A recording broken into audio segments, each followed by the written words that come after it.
یہ سورہ بروج جو ہے اس کا تعلق ہے مکی صورتوں سے۔ ترتیب کے اعتبار سے یہ مبارک سورت جو ہے 85 نمبر ہے اور نزول کے اعتبار سے 27 نمبر سورہ ہے۔ شان نزول کا جو زمانہ ہے وہ بڑا سختیوں والا ہے۔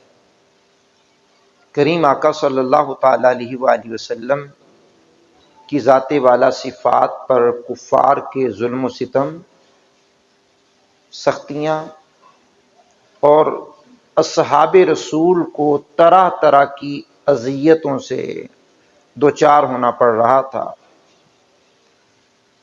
کریم آقا صلی اللہ علیہ وسلم نے ایک مرتبہ ان اصحاب کو اکٹھا کر کے بٹھایا، اور اکٹھا کر کے بٹھانے کے بعد حضور نے ایک ان کو قصہ سنایا کہ تم سے پہلی امتوں میں بھی یہ معاملہ رہا ہے، اور اہل ایمان، اہل یقین، اللہ کی توحید کے ماننے والے، نبیوں کی رسالت کے ماننے والوں پر اس وقت کے کفار نے بھی ظلم و ستم کے پہاڑ توڑے ہیں۔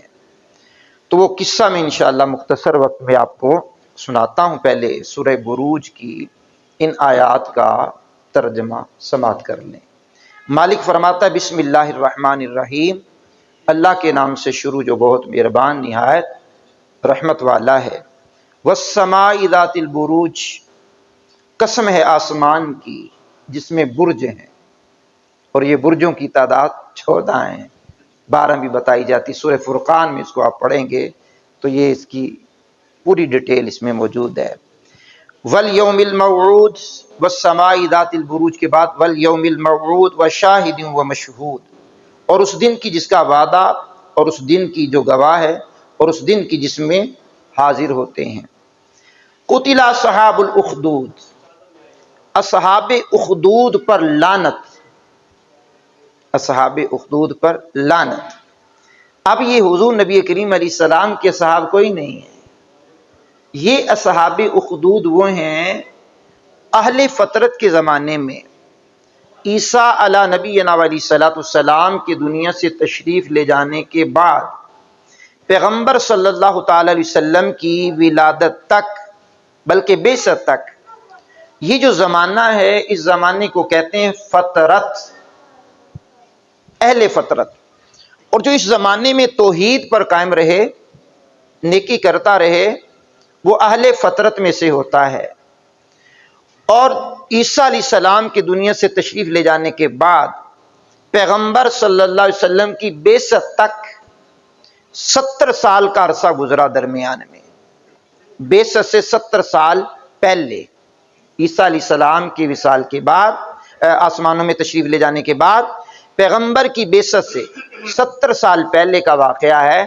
کریم آقا صلی اللہ تعالی علیہ وسلم نے اپنے صاحب کو سنایا کہ یمن اور نجران، یہ خطے ہیں، آپ جانتے ہیں آیت مبارکہ جہاں نازل ہوئی ہے نجران کے اندر، یہ یمن کا خطہ ہے۔ یمن کے خطے کے اندر ایک بادشاہ تھا، وہ بادشاہ انتہائی ذلیل، انتہا درجے کا کمینہ آدمی، اپنے آپ کو رب کہلواتا تھا، اور جو اس کو رب نہ مانتا اس کو وہ قتل کروا دیتا۔ کریم آقا نے کہا میرے صحابہ، اس زمانے میں اس کے دربار میں ایک جادوگر تھا، جادوگر بوڑھا ہو گیا۔ جادوگر جب بوڑھا ہوا تو اس نے کہا کہ میرے پاس کوئی لڑکا بھیجو تاکہ میں اسے اپنا ہنر سکھاؤں، جادو سکھاؤں، تاکہ میرے مرنے کے بعد وہ جادوگری کا کام کر کے بادشاہ کی سلطنت میں شوختے بازیاں دکھاتا رہے۔ اب اس کو امام مسلم نے کتاب الرقاق کے اندر حدیث نمبر 3005 میں اس کو لکھا ہے۔ کہا کہ کریم آقا علیہ السلام نے صحابہ کو تسلی دیتے ہوئے کہا کہ وہ لڑکے کو بادشاہ نے طلب کیا، لڑکا آ گیا، جادو سیکھنے لگا، لیکن قدرت کا کرشمہ اور قدرت کو منظور کچھ اور ہی ہوتا ہے۔ جب وہ جادوگر کے پاس آتا، پھر گھر میں جاتا، تو راستے کے اندر ایک اسے اللہ کا ولی مل گیا. روزے میں بولنا تو مشکل ہوتا ہے نا جی, تو سبحان اللہ کہنا بھی مشکل ہے, ذرا تھوڑی آواز میں کہہ لیں ذرا سبحان اللہ, تاکہ آسانی پیدا ہو جائے. 5-7 منٹ مزید ہے, پھر ہم دعا کی طرف بڑھ جائیں گے. اب وہ جادوگر کے پاس آتا, راستے میں اللہ والا مل گیا, اہل فطرت کا ماننے والا, توحید پر قائم. اس میں اس کو کہتے تھے راہب اس وقت میں, آج کی زبان میں کہیں گے ولی. تو اللہ کی توحید پر قائم اور اہل فطرت میں سے. اس نے کہا تو کہاں جاتا ہے؟ اس نے کہا میں جادوگری سیکھنے جاتا ہوں. اس نے کہا میرے پاس بیٹھ, میں تجھے اللہ کی توحید سکھاتا ہوں. سبحان اللہ. اللہ والا تھا, اللہ کی باتیں سکھاتا ہوں, پیغمبروں کی باتیں سکھاتا ہوں. یہ اس کے پاس بیٹھنے لگا. اب جادوگر کے پاس لیٹ ہو جاتا, جادوگر اسے مارتا. جب گھر میں لیٹ پہنچتا گھر والے مارتے. سلسلہ چلتا رہا. ادھر یہ جادوگر کے پاس بھی جاتا رہا. قیمتی وقت ہے حضور کا, اور ہمارا وقت بھی افطار کے قریب ہے. قیمتی وقت حضور کا. حضور یہ بات سنا رہے ہیں صحابہ کو. صحابہ ایک وقت آیا کہ وہ ڈاواں ڈول ہونے لگا کہ اے سچا یا اے سچا. آج بھی سوشل میڈیا کے ہتھ کنڈے جن کے ہاتھ میں ہیں, آئے دن موٹیویشن سپیکر کے ذریعے موٹیویٹ ہوتے رہتے ہیں, کبھی ادھر کبھی ادھر, اس کی سنی اس کی سنی. بھئی اس کی سننے کے لیے علم کا ہونا بھی تو ضروری ہے نا. پہلے گھر کی تو خبر نہیں ہوتی ہمیں, تو ہم دوسروں کی معلومات میں پڑے رہتے ہیں اور وقت ضائع کرتے رہتے ہیں, پھر ڈاواں ڈول ہوتے رہتے ہیں. اب وہ راہب اللہ کا ولی اور یہ جادوگر کے درمیان وہ متذبذب ہو گیا کہ اے ٹھیک ہے یا اے ٹھیک ہے. حضور اپنے صحابہ کو سنا رہے ہیں. اس نے کیا کیا, ایک مرتبہ اللہ کے ولی کے پاس جا رہا ہے. امام مسلم نے کتاب الرقاق میں یہ حدیث لکھی ہے, 3005 نمبر. کہا راستے میں بہت بڑا جانور راستہ روک کر کے بیٹھا ہے اور لوگ کھڑے ہیں اس سے ڈر کی وجہ سے کہ کہیں وہ کاٹ نہ لے, خرابی نہ پیدا کر دے. اب اس نے دل میں سوچا کہ آج امتحان کا وقت ہے, آج میں معلومات کر لوں گا اللہ کا ولی سچا یا جادوگر کا مذہب سچا ہے. اس نے چھوٹا سا پتھر اٹھایا, چھوٹا سا, اور دل میں یہ کہا اگر اللہ کا دین سچا ہے, یہ اللہ کا ولی سچا ہے, یہ اللہ کے ولی کا دین سچا ہے, پتھر تو چھوٹا ہے, چھوٹے پتھر سے یہ بڑا جانور مر جائے تو میں مان لوں گا کہ اللہ والے سچے ہیں. سبحان اللہ. سبحان اللہ. کیا بات ہے. اب کریم آقا علیہ السلام صحابہ سے فرماتے ہیں, صحابہ اس نوجوان نے چھوٹا سا پتھر مارا اور وہ بلا اس سے مر گئی, راستہ کھل گیا.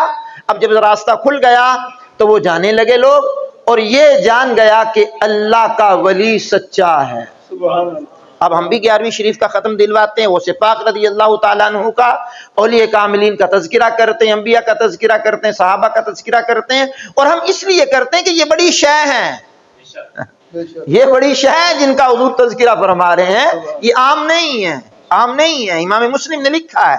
کہا اب وہ اللہ والے کے پاس پہنچا تو جا کر کے کہا آج میرے ساتھ یہ معاملہ ہوا ہے.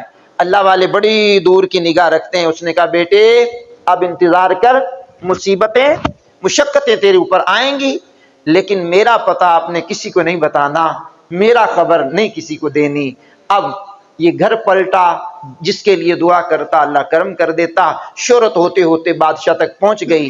بادشاہ کا ایک وزیر تھا, وزیر جو ہے اس کی آنکھیں چلی گئیں, نابینا ہو گیا. کسی نے کہا تو ادھر ادھر بھاگتے ہوئے بڑا علاج کروایا ہے. وہ جو جادوگر کے پاس نہیں آتا تھا لڑکا, وہ بڑا پہنچا ہوا بن گیا ہے, اس کے پاس جا دعا کروا, اللہ تجھے آنکھیں دے دے گا. وہ سیدھا اس کے پاس آیا, کہنے لگا مجھے پتا چلا ہے کہ آپ آنکھیں دیتے ہیں. یہ امام مسلم نے لکھا ہے اور بڑی عجلت میں اس کو پڑھ رہا ہوں جلدی سے, اللہ اکبر. کہا مجھے پتا چلا ہے کہ آپ آنکھیں دیتے ہیں. اس نے کہا جی آنکھیں میں کوئی نہیں دیتا, آنکھیں میرا رب دیتا ہے. تو میرے رب پر ایمان لا, میں دعا کے لیے ہاتھ اٹھاؤں گا, اللہ تیری بینائی کو واپس کر دے گا. امام مسلم نے حدیث نمبر 3005 کتاب الرقاق میں لکھی ہے. کہا وہ نوجوان کے پاس آیا, اس نے کہا تو میرے رب پر ایمان لا. سورہ بروج کی تفسیر پڑھ رہا ہوں. کہا میرے رب پر ایمان لا. وہ رب پر ایمان لایا. اس نوجوان نے ہاتھ اٹھائے, اللہ نے اس نابینے کو بینا کر دیا. سبحان اللہ الکریم. اب وہ بادشاہ کے دربار میں پہنچا. بادشاہ نے کہا تو پہلے نابینا تھا, اب بینا ہو گیا ہے, یہ وجہ کیا ہے؟ اس نے نوجوان کا پتہ بتایا, نوجوان کو بلایا. بادشاہ نے کہا تیرا جادو بڑے عروج پہ ہے. اس نے کہا میں لعنت بھیجتا ہوں جادو پہ, میں نے تو اللہ والوں کا علم سیکھا ہے, سبحان اللہ. جادو جودو میں نے کوئی نہیں سیکھا. اس نے کہا یہ علم تو نے کہاں سے سیکھا ہے؟ اب بابا جی نے تو کہا تھا میرا پتہ نہیں بتانا. اس نے سیدھا اس راہب کا پتہ بتایا, اس کو بھی پکڑ لیا. المختصر, اب راہب بھی آ گیا اہل فطرت میں سے, سورہ بروج کی تفسیر پڑھ رہا ہوں. اب کیا ہوا, اب راہب بھی آ گیا, نوجوان بھی آ گیا. وہ نابینا جو ٹھیک ہوا تھا وہ بھی بادشاہ کے دربار میں. بادشاہ نے سر پر رکھی تلوار, اپنے اس حواری سے کہا, درباری سے, تو مجھے رب مانتا ہے کہ اس کو جس نے آنکھیں دی ہیں؟ کہا میں اس کو ہی مانتا ہوں جس نے آنکھیں دی ہیں, اس نے چروا دیا. قتل ہو گیا بندہ. راہب سے کہا تو کسے رب مانتا ہے؟ اس نے کہا میں عرشوں کے مالک کو. اس کو کٹوایا. 2 قتل کیے بادشاہ نے. اب نوجوان کو کہنے لگا تو کس کو رب مانتا ہے؟ اس نے کہا جی رب تو میں اسی کو مانتا ہوں جو عرشوں کا مالک ہے. سبحان اللہ. سبحان اللہ. تھوڑا آہستہ بولے گی ذرا اور. سبحان اللہ. سبحان اللہ. کہا رب تو اسی کو مانتا ہوں. بادشاہ نے اس کو پکڑا اور سپاہیوں سے کہا اس کو سمندر میں لے جاؤ, کشتی پہ بٹھا کر. جب گہرے پانی میں جانا, اس کو پکڑ کے کہنا کہ بادشاہ کو رب مانتا ہے کہ اپنے رب کو رب مانتا ہے, اگر مجھے رب مان لے تو واپس لے آنا, اگر اڑا رہے تو دھکا دے کے اسے ہلاک کر دینا. امام مسلم نے لکھا حضور اپنے صحابہ کو سنا رہے ہیں, قیمتی وقت ہے حضور کا, قیمتی وقت ہے, اور قیمتی وقت میں حضور قیمتی بات سنا رہے ہیں. کہا بیچ گہرے پانی میں جب گیا, دھکا دینے لگے, کہنے لگے کون تیرا رب ہے؟ اس نے کہا عرشوں کا مالک, سمندر کا مالک, کشتی کا مالک, آسمانوں کا مالک میرا رب ہے. انہوں نے دھکا دینا چاہا. اس نے کہا مالک تو مجھے بچا. کشتی عجیب کیفیت میں آ گئی, سارے گر گئے, یہ اللہ کا ولی بچ گیا. اللہ. سبحان. بچ گیا. نوجوان ولایت کے منزل پر پہنچا ہوا بچ گیا. اللہ اکبر. اب بادشاہ کے دربار میں کہا میرے بندے کدھر گئے؟ کہا تیرے تھے, میرے مالک نے مروا دیا, مجھے بچا لیا. کہا پکڑو اسے. پھر اس کو پہاڑ کی چوٹی پہ لے جایا گیا. کہا اگر یہ مجھے رب مان لے تو چھوڑ دینا, اپنے رب پر اڑا رہے تو دھکا دے کے گرا دینا. اس نوجوان نے پہاڑ پر پہنچ کے کہا مالک تو پہاڑوں کا بھی رب ہے, عرشوں کا بھی رب ہے, مجھے ان کے ظلم سے بچا, ان کو تباہ کر. پہاڑ پر زلزلہ آیا. کریم آقا فرماتے ہیں پہاڑ سے وہ سارے گرے, یہ نوجوان بچ گیا. اب پھر بادشاہ کے دربار میں, بادشاہ نے کہا تو پھر بچ گیا؟ کہا ہاں میرے رب نے مجھے بچا لیا ہے. لو بھائی جان, بالکل اختصار کے ساتھ بات کو اختتام کی طرف لاتا ہوں, بات بڑی طویل ہے, مختصر کرتا ہوں. اب کیا ہوا, بادشاہ سے یہ چھوٹا اللہ کا ولی, بڑے کو تو شہید کر دیا گیا, اب یہ چھوٹا اللہ کا ولی جو ہے اہل فطرت میں سے, حضور جس کا قصہ سنا رہے, امام مسلم نے کتاب الرقاق حدیث نمبر 3005 میں جس کو لکھا, بادشاہ کے دربار میں کہنے لگا بادشاہ اگر تو مجھے مارنا چاہتا ہے تو طریقہ میرا اپنا.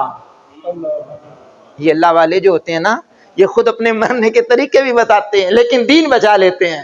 کہا اگر تو مجھے مارنا چاہتا ہے تو میرے طریقے کو اپنا, میں مر جاؤں گا, شہید ہو جاؤں گا. اس نے کہا تیرا طریقہ کیا ہے؟ اس نے کہا پوری سلطنت کو اکٹھا کر, جب اکٹھی ہو جائے کھجور کی سولی پہ مجھے چڑھا, جب مجھے چڑھا دیا جائے باندھ کے میرے ترکش سے تیر نکال اور تیر کمان پہ رکھ کے کہہ بسم اللہ رب الغلام, اللہ کے نام سے شروع جو اس لڑکے کا رب ہے. اچھا اس کی سمجھ میں نہ آیا, اس نے قوم کو اکٹھا کر لیا, سولی پہ چڑھا دیا. جب مارنے کا وقت آیا تو اس نے کہا بسم اللہ رب الغلام کہنا ہے نا, تو اس نے تیر چڑھا کے کہا بسم اللہ رب الغلام. حضور فرماتے ہیں تیر اس نے چھوڑ دیا, نوجوان کی کن پٹی پہ لگا اللہ کے ولی کی, ہاتھ رکھا, شہید ہو گیا.